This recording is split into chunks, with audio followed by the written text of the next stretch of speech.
Bonjour mes troisièmes, j'espère que vous vous portez bien. Aujourd'hui, dernière leçon sur les homonymes. Dans cette leçon, vous allez voir que sur votre cahier, à la page 84, on vous parle de l'heure. Là, maintenant, je ne vais pas vous parler de l'heure, de l'accord de l'heure, puisque j'avais déjà fait une leçon spécialement sur ce sujet. Donc, vous la revoyez si vous l'avez oublié, parce que c'est très important, l'accord de l'heure. On commence par les homonymes de ce. Donc, homonyme de ce peut s'écrire SE. À ce moment-là, c'est le pronom personnel réfléchi et on peut le remplacer par un autre pronom personnel réfléchi comme me ou M apostrophe. Par exemple, il se regarde, je peux dire il me regarde. Donc j'écris ce SE. Ce SE, on le trouve essentiellement devant les verbes pronominaux. Les verbes pronominaux, ce sont les verbes qui se construisent avec un pronom, c'est pour ça qu'ils s'appellent pronominaux, avec un pronom personnel réfléchi. Je me bats, tu te bats, il se bat, vous voyez, ce. Voilà. Ensuite, on peut écrire ce, CE. Quand ce s'écrit CE et qu'il est suivi du verbe être, c'est le pronom démonstratif et je peux le remplacer par un autre pronom démonstratif comme cela. Par exemple, ce sera fait demain. Là, vous voyez, vous avez ce et puis le verbe être et je peux dire cela sera fait demain. Donc j'écris ce CE. On a également ce CE, mais qui n'est plus le pronom démonstratif, mais le déterminant démonstratif. À ce moment-là, je peux le remplacer par un autre déterminant démonstratif, C. Exemple, ce film est émouvant, je peux dire ces films sont émouvants. Donc à ce moment-là, j'écris ce CE. Enfin, ce peut être un autre pronom démonstratif et s'écrire CEUX. À ce moment-là, je peux le remplacer par les personnes. Par exemple, je félicite ceux qui ont gagné, je félicite les personnes qui ont gagné. Donc j'écris ce CEUX. On passe à la deuxième partie du cours. Ce sont les homophones qui sont liés au pronom Y. Alors, si vous ne le saviez pas, Y, effectivement, c'est un pronom personnel.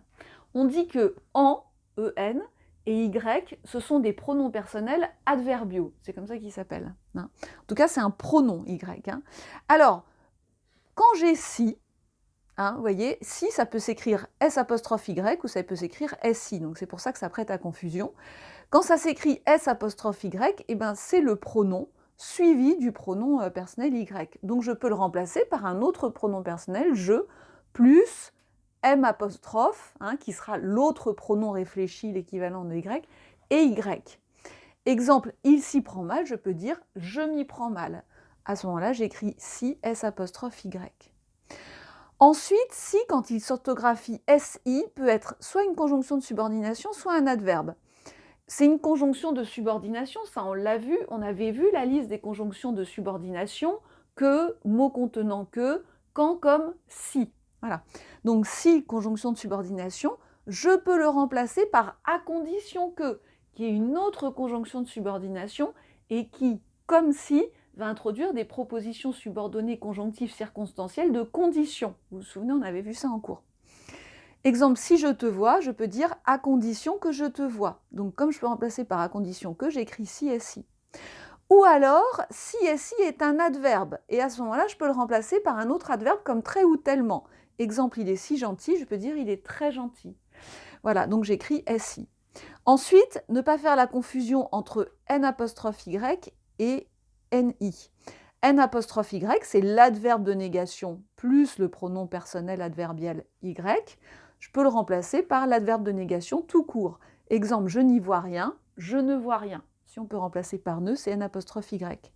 Et enfin, ni orthographié NI, c'est la conjonction de coordination, mais où est donc or ni car. Donc, quand c'est la conjonction de coordination, à ce moment-là, ni va s'utiliser en binôme, ça va être ni, et donc je peux le remplacer par soit. Exemple, ni toi ni moi, je peux dire soit toi, soit moi. Voilà, écoutez, j'espère que c'est clair. Donc, je vais vous renvoyer la surpeintrice et vie scolaire à la page 84 pour que vous approfondissiez ce cours. Je ne désespère pas de vous revoir avant les vacances. Voilà, donc à bientôt, j'espère.